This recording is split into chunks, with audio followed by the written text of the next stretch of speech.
Hello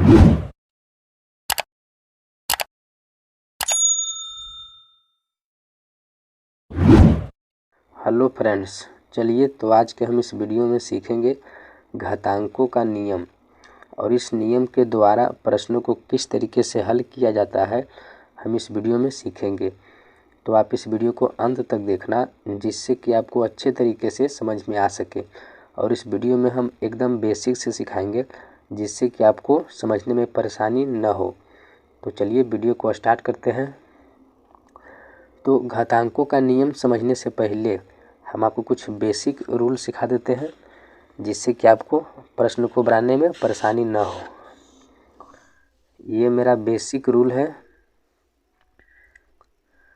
अगर कहीं पे मेरा लिखा हुआ रहे 3 और इस तरीके से ऊपर में मेरा 4 रहे तो इसको हम समझेंगे, यानी कि एक संख्या मेरा ऊपर में रहे और एक संख्या मेरा इस तरीके से नीचे में रहे। तो जो मेरा संख्या ऊपर में रहता है इसको हम घात बोलते हैं। इसका मेरा दूसरा नाम एक घातांक भी होता है। क्योंकि अगर इस तरीके के पहले बेसिक को आपको नहीं समझ में आएगा तो प्रश्न को बनाने में आपको थोड़ी सी परेशानी होगा। इसलिए सबसे पहले आप बेसिक रूल को समझ लीजिए। तो जो मेरा संख्या ऊपर में रहता है इसको घात या घातांक बोलते हैं। इसको मेरा अंग्रेजी में पावर भी बोलते हैं, POWER, यानी कि 3 पर पावर 4 या 3 पर पावर या 3 पर घात हम 4 भी इसको बोल सकते हैं। और जो संख्या मेरा नीचे में रहता है इसको हम आधार बोलते हैं, जिसको अंग्रेजी में हम बेस बोलेंगे, BASE।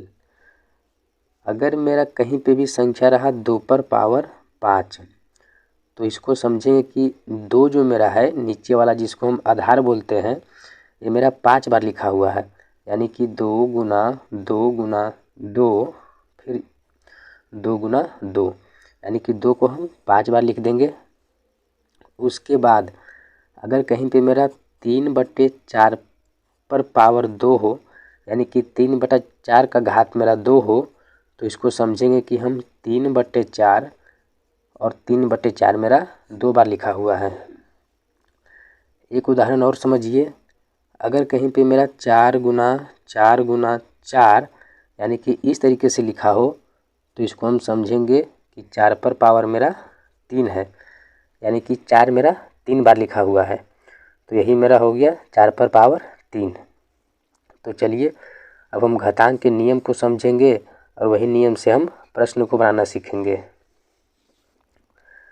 तो यहाँ पे मेरा घातांक का पहला जो रूल है वो है मेरा A पर पावर M गुना A पर पावर N। तो इसका जो फार्मूला होता है वो होता है मेरा A पर पावर M प्लस N, यानी कि अगर मेरा आधार समान रहता है तो जो मेरा ये घात रहता है ना वो मेरा जुट जाता है। चलिए हम आपको एक उदाहरण के द्वारा समझाते हैं। अगर यहाँ पे मेरा 2 पर पावर 3 गुना 2 पर पावर 4 रहा, यानी कि ये जो आधार है ये मेरा समान रहा और यहाँ पे घात मेरा कुछ भी रहेगा तो ये हो जाएगा मेरा, ये आधार का मेरा आधार आ जाएगा और ये दोनों घात जो है यहाँ पे मेरा जुट जाएगा। यानी कि हम कह सकते हैं कि 2 पर पावर 3 और 4 जब जुटेगा तो यहाँ पे 7 आ जाएगा। यही मेरा हो जाएगा आंसर। चलिए अब घात को हम दूसरा नियम को समझ लेते हैं। तो यहाँ पे मेरा दूसरा नियम है A पर पावर M बटे A पर पावर N। यहाँ पे देखिए मेरा गुना में था और यहाँ पे जो है ये मेरा भाग में है। तो अगर कहीं भी इस तरीके से लिखा हो तो इसका फार्मूला होता है A पर पावर M माइनस N, यानी कि हम कह सकते हैं कि अगर मेरा आधार समान हो और वो दोनों अगर मेरा भागा में रहे यानी कि बटा में रहे तो जो घात रहता है यानी कि M और N ये दोनों मेरा घात है तो ये दोनों घट जाता है। चलिए एक उदाहरण से समझते हैं। अगर यहाँ पे मेरा 2 पर पावर 4 हो बटे 2 पर पावर 3, यानी कि आधार मेरा समान होना चाहिए, तो ये जो हो जाएगा मेरा 2 पर पावर 4 माइनस 3, यानी कि जिस तरीके से यहाँ पे हम घटाए हैं उसी तरीके से हम 4 माइनस 3 कर देंगे। तो जब 2 पर पावर जब घटाएंगे तो 4 में से मेरा 3 जब घटेगा तो यहाँ पे आ जाएगा 1, यानी कि 2 पर पावर 1 बराबर 2। यही मेरा हो जाएगा आंसर। तो चलिए अब हम इसके तीसरा नियम को देख लेते हैं। तो घातांक का यहाँ पे मेरा तीसरा नियम हो गया ए पर पावर एम और इस पर भी पावर मेरा एन है।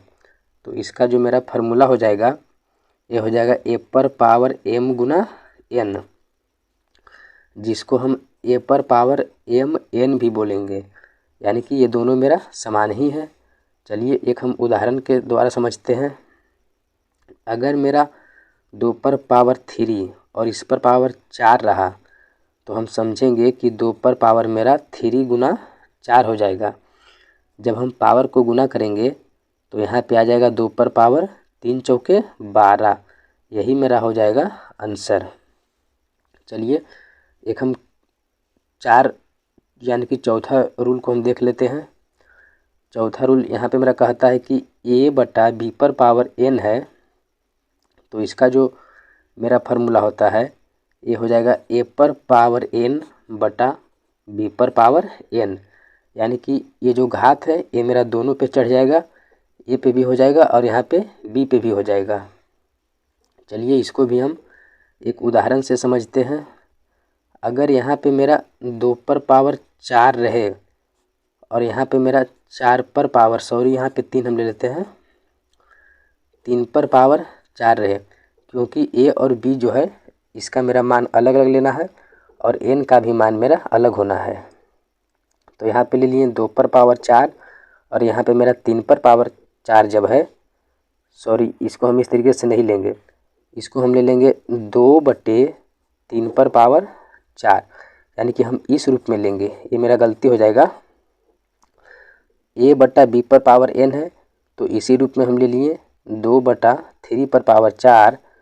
तो जब हम इसको इस तरीके से लिख लिए तो इसको अब हम लिखेंगे 2 पर पावर 4/3 पर पावर 4, यानी कि अब मेरा ये फॉर्म में आ जाएगा ये वाला।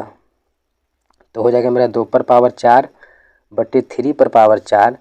तो जब हम इसको हल करेंगे तो 2 पर पावर 4, इसका मतलब है कि 2 को हम 4 बार लिखेंगे, 2 गुना 2 4 बार हो जाएगा मेरा, बटे 3 पर पावर 4 है तो ये आ जाएगा मेरा 3 गुना 3, ये भी मेरा 4 बार आ जाएगा।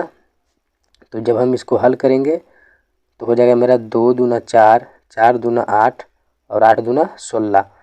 जब हम गुना करेंगे तो ऊपर में आ जाएगा मेरा 16 और जब हम नीचे में करेंगे गुना तो हो जाएगा मेरा 3 तिया 9, 9 तिया 27 और 27 तिया 81 आ जाएगा मेरा। यही मेरा हो जाएगा आंसर। 16 बटा जो 81 आया यही मेरा हो गया आंसर। चलिए अब हम एक क्वेश्चन नंबर 5 को देख लेते हैं और ये मेरा लास्ट रूल होगा घातांक का। ए पर पावर 0, इसका मेरा जो मान होता है ये 1 होता है, यानी कि हम कह सकते हैं कि कोई भी संख्या पर पावर 0 हो, जैसे कि उदाहरण से समझिए, यानी कि 12 पर पावर 0 हो, इसका मान मेरा 1 होता है। अगर मेरा 18 पर भी पावर 0 हो, इसका भी मान मेरा 1 ही होगा। अगर आपको कहे कि 50 पर पावर 0 हो, इसका भी मान मेरा 1 ही होगा। तो आई होप कि ये वीडियो आपको अच्छा लगा होगा और इस तरीके के प्रश्न को आप अच्छे तरीके से सीख और समझ गए होंगे। तो चलिए वीडियो को समाप्त करते हैं, मिलते हैं एक अगले वीडियो में, तब तक के लिए धन्यवाद।